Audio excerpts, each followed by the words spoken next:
Indian team में आपके हिसाब से सबसे ज्यादा ओवररेटेड यंगस्टर कौन सा है? शुभमन गिल सबसे ज्यादा ओवररेटेड है। लड़की लोगों ने उसको सर पे चढ़ा रखा है। खेलना वेलना आता नहीं है उसको। उससे अच्छा तो ऋतुराज खेलता है। फालतू में गुजरात टीम का कैप्टन बन गया। कैप्टनसी जैसी क्वालिटी नहीं लगती इसमें। हाँ तो भाई इस लड़के को पकड़ लिया गया, इसकी फील्डिंग पूरी तरीके से सेट कर दी गई है। शुभमन गिल की फैंस उसको पकड़ेंगी, बहुत ज्यादा ठुकाई करेंगी, 269 डंडे मारेंगी और अगर उसके पास कुछ भी जान बच जाती है तो किंग कोहली को भी हाथ साफ करने का पूरी तरीके से मौका दिया जाएगा। क्योंकि एक समय विराट भाई ने कहा था कि शुभमन गिल में कुछ तो बात है और वी गेट इट विराट भाई, शुभमन गिल में कुछ ज्यादा ही बात है। क्योंकि ये बंदा जो बोलता है वो तो करता ही है और जो नहीं बोलता वो तो डेफिनेटली करके दिखाता है। इस सीरीज के शुरू होने से पहले शुभमन गिल ने कहा था कि मैं इस सीरीज का सबसे बढ़िया बैट्समैन बनकर दिखाऊंगा और अभी सिर्फ 1.5 मैचेस पूरे हुए हैं, शुभमन गिल 400 से ज्यादा रन ठोक चुके हैं। पहले मैच में सेंचुरी मारी और दूसरे मैच में तो डबल 100 मारी है और इतना ही नहीं 269 रन मार के विराट भाई को ट्रिब्यूट भी दे दिया है। खैर इस मैच के शुरू होने से पहले मुझे सिर्फ ऐसे ही लगता था कि इंग्लैंड ही हमारे खिलाफ फील्डिंग सेट कर रही है, क्योंकि जोफ्रा आर्चर की इतनी हाइप बनाने के बाद उसको खिलाया नहीं,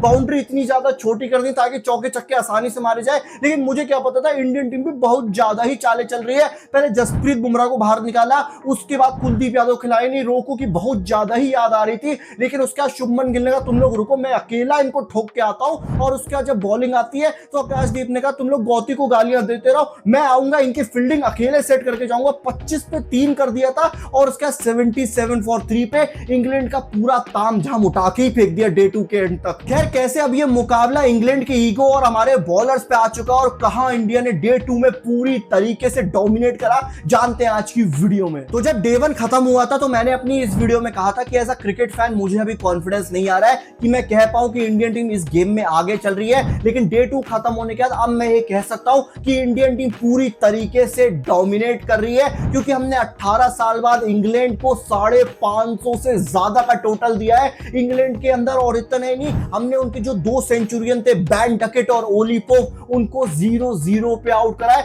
मतलब पूरी फील्डिंग सेट कर दी है इंग्लैंडियों की। और इसका सबसे बड़ा क्रेडिट है वो शुभमन गिल की उस डबल 100 को जाता है, क्योंकि कोई टीम अगर 550 से ज्यादा रन की फील्डिंग करती है, 2 दिन तक खड़ी रहती है ग्राउंड में, तो उनके पैर काम नहीं करते हैं। और ये सेम चीज इंग्लैंड के बल्लेबाजों के साथ हुई। आप ओली पोप का, जैक क्रॉली का या बेन डकेट का विकेट उठा के देख लेना, उनके पैर काम करे ही नहीं है। ऐसा लग रहा था वो बहुत ज्यादा थके हुए हैं, जिसकी वजह से हम लोग कल के दिन डोमिनेट कर पाए हैं। और शुभमन गिल की तो भाई क्या बात करें, इस सीरीज के शुरू होने से पहले शुभमन गिल के पास एक भी सेना में सेंचुरी नहीं थी, एवरेज बहुत ज्यादा खराब था। लेकिन जैसे जैसे सीरीज आगे बढ़ती जा रही है, शुभमन गिल का जो एवरेज है वो 40 के ऊपर जाने लगा है और बहुत बढ़िया बैटर बनता जा रहा है। जब से इसको जिम्मेदारी मिली है इसने कहर ढाके रख दिया है। First Indian to score 250 plus run in SENA, first Asian captain to score 200 plus run in SENA, first Indian in 23 years to score 200 plus run in England, 400 plus run in this test series.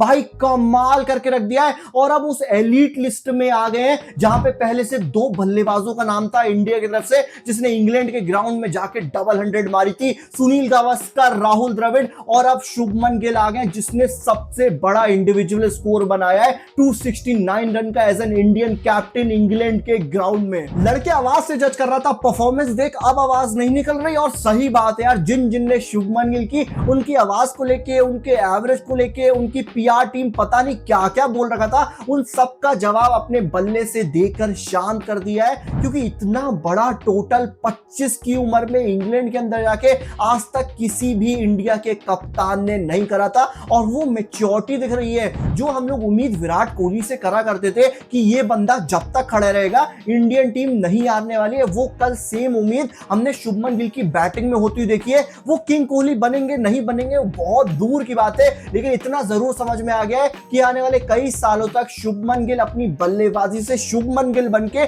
बहुत सारे matches जितवाने वाले हैं। क्योंकि कल उनकी century तो आई, double century भी आई, लेकिन उसमें सबसे अच्छी बात यह थी कि उन्होंने नीचे वाले बल्लेबाजों के साथ भी कमाल की बैटिंग करी है। और रविंद्र जडेजा ने उनका साथ भी बहुत बढ़िया तरीके से दिया था, क्योंकि रविंद्र जडेजा की अगर वो पारी नहीं आती तो ना शुभम गिल की डबल 100 होने वाली थी, वो शायद 150 भी नहीं मार पाते। लेकिन जब साथ मिलता है तो चीजें बहुत ज्यादा बेहतर होती है। 200 से ज्यादा की पार्टनरशिप हुई और वही पार्टनरशिप अब इंग्लैंड को लेके डूबने वाली है। देखो मुझे पता है पहले भी इंग्लैंड ये 500 से ज्यादा रन खा चुके हैं और हर बार पता नहीं मैच भी कैसे जीत जाते हैं, लेकिन इस मैच में हमारे पास सबसे अच्छा मौका है क्योंकि हमारे पास रन बहुत ज्यादा है और इंग्लैंड के हमने 3 विकेट बहुत ज्यादा जल्दी ले लिए। अगर हमारी बॉलिंग बहुत ज्यादा बेहतर रहती है। जैसे कल थी तो हम लोग इंग्लैंड को जल्दी आउट कर देंगे, और अगर हम 180-200 की लीड ले लेते हैं और उसके बाद आके 200-250 और बनाते हैं तो इंडियन टीम ये मैच कहीं से नहीं आ रही है। और अगर इतने सारे सेशन आप जीत लेते हो, आप हर दिन डोमिनेट करते हो, तो इंडियन टीम वैसे भी ये मैच नहीं हारेगी।